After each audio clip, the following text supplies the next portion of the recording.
This is happiness, to be everything at once.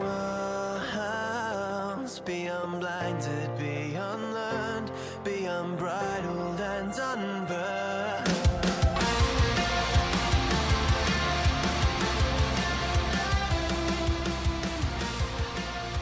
Hey everyone, welcome back to another episode of Mood Prep. My name is Dave Nixon, and we're continuing on with our coaching commandments today. And once again, if you haven't already heard me talk about these, then you can go back to the first one, which was movement over exercise, about a week ago. And I went through and explained exactly what the coaching commandments are, what I use them for, why I actually put them together, how you can use them, in what areas of your life you can use them, and so on and so forth. We're actually going to move on to one which sounds more specific to training, but it's actually, I suppose, one of the ones that would be one of the rules, one of the commandments that would be able to be basically used in many, many facets of life. And it's called Q12. Now, Q12 is simply the coach's ability to give one or two things for the client or the athlete to focus on. Okay, so from a training and coaching perspective, what it allows us to do is to basically identify the individual's movement, where they're at, and what we're trying to focus on as a whole, what we're developing, and then by means of actually sort of like deleting the exercises that this person can work on to the one or two most important points, right? And this is interesting because I actually sit in the camp that cues are actually really fucking redundant, which sounds wrong to a lot of people. But I've been in many seminars where they're like, what's a really good cue for this? It's like, well, we're just guessing if we're saying good cues. One of the cues I like to use is X. It's like, well, you're just completely fucking guessing, because what we're not taking into account with that situation is the not whether that cue is bad or wrong, but whether that person, what stage of training age of their own development are they at. Like, if you give somebody the right information at the wrong time, it's still the wrong information. And so the key thing here is that we got to look at not cueing an exercise. We got to actually be in sync with the individual. We have to communicate where they're at. So there's probably certain things within their lift or their movement that we need to work on, but they're not there yet. They're still getting comfortable in the space that they're training in. And so it's just like, they go, what breathing should I be doing? It's like, mate, you already feel threatened.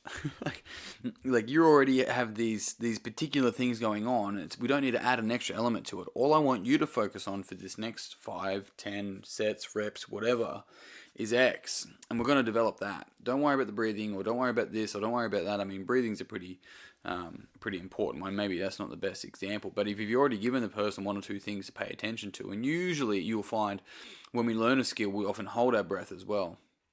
So telling the person to breathe can often take away from the skill they're also learning.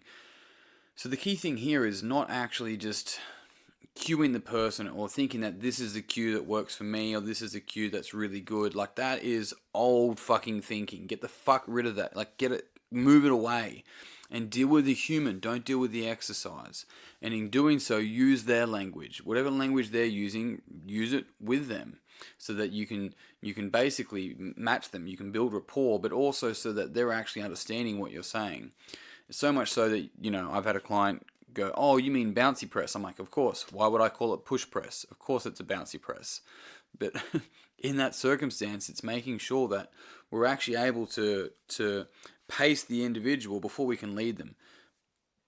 And whenever observing this stuff, we want to be able to look at this drop-down menu of points or cues that may come from observing a client move, and go, what's the one or two most important things right now for this person to work on to develop their movement long term? Because we don't just do the right exercise technique. Now, of course, this is talking more so about exercise and movement and training, but really this is across the board, heavily across the board for many different areas of life. It's like learning the piano, learning Brazilian Jiu-Jitsu, it's learning to a new language, it's skill acquisition that I'm actually talking to here.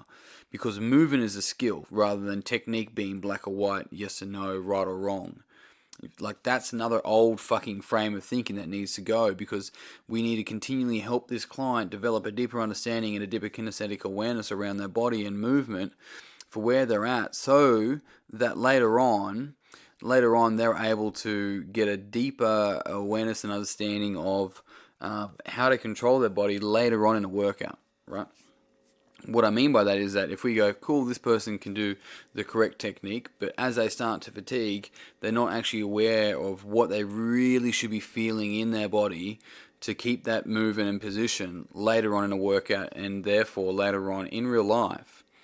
So we want to be able to see exercise development, right, movement development as this unfolding process of continual learning about the meat vehicle that was gifted to us, as opposed to simply just meeting the standards on some sort of black and white fucking dot pointed cues of what an exercise should look like. People have different lever lengths, they've got different training ages, they've got different restrictions, they learn differently, they think differently. We're trying to box people in. We're not dealing with the human, we're just dealing with the exercise selection. Fuck that shit off now if you're still doing it. But looking at that, we want to have the ability to look at it and go, what is, I've repeated it a few times already, the one or two things that I can get this person to work on? And here's the kicker. You don't practice that one or two things until you get it right. You practice it until you can't get it wrong. The powerful thing about that is that it now becomes their default movement pattern rather than their peak movement pattern. So they do it once, you're like, great, but they can do it 1 out of 10 times. Your goal is to make sure that person can do it up to 9 out of 10 times or more, so that that's just how they move. And so that's where we really build safe movement patterns. But on top of that, it means that's how the person mostly, like, majorly moves for most, like, areas in their life. And the powerful thing with that is that then now we can build strength on this base, as opposed to just trying to build strength on hitting something once or twice out of 10 times. So it's like, oh, I did that weight already, I did that already. Great, do it again, and again, and again, and again, and a fucking again. It's the same with any other skill acquisition, is that repetition is the mother of all skill, but we want conscious repetition. We want to be able to do it consciously and build conscious movement in the individual. So somebody's like, I think all day at work, I want to come to the gym and not have to think. It's like, then you're not thinking at the most important fucking hour of your day because you're just thrashing your body. Like, what do you mean you don't want to fucking think? You don't have to think about work, but you got to be able to be connected to your body. So, I mean, I get it. Of course I get it. But it's really about understanding that if a client is coming to you and they don't want to think, they just want to be told what to do, then you're not a coach. You're a fucking instructor, right? You're a hashtag motivator. But the thing is that motivation is not extrinsic. It's always intrinsic. Now, there's a big conversation behind that. I'm fully aware of that.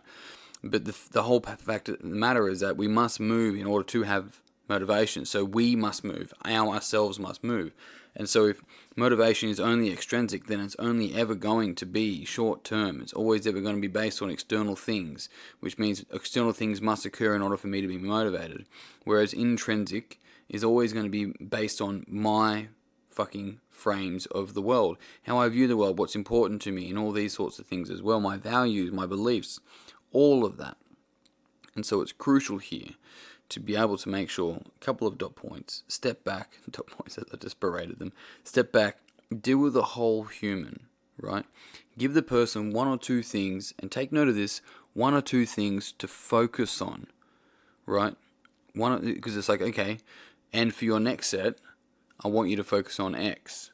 Right, that's really important the way I'm wording that, because if it's like, okay, that was good, but for your next set, focus on X, right? Or for the next set, I want you to do X. It's like, no, it's get rid of the buts, add in ends, and use the word focus. That was good, and for your next set, what I want you to focus on is X, right? And so this way we can build up the individual rather than breaking them down. Although we can sometimes need to break people down for sure, but. Either way, team, I am done. Thank you very much for tuning in. If you found this podcast beneficial, you know the deal. Make sure you pass it on to someone else that you think would also find it beneficial. And if you haven't already, jump on Facebook and search Move Prep Community. I'd love to see you in there. But on that note, team, I am done. Until tomorrow. Peace and pizza. Kick today in the dick. Slay the dragon. I'll see you guys soon. to be everything at once. Be unblinded, be unlearned, be unbridled and unlearned.